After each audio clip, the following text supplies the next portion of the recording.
That dude over there is a broad-winged hawk. The broad-winged hawk scientific name is Buteo platypterus. He's got average lifespan is 12 years, the oldest documented wild individual being 18.5 years. Fossils of broad-winged hawks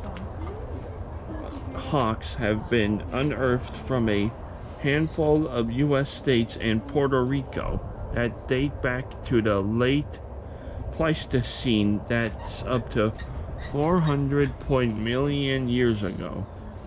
These guys live in forests and they eat small animals like rodents, lizards, and insects. They live in trees and they are aerial divers. A flock of broad-winged hawks is called a kettle. Well, they can be seen migrating by thousands when they leave northern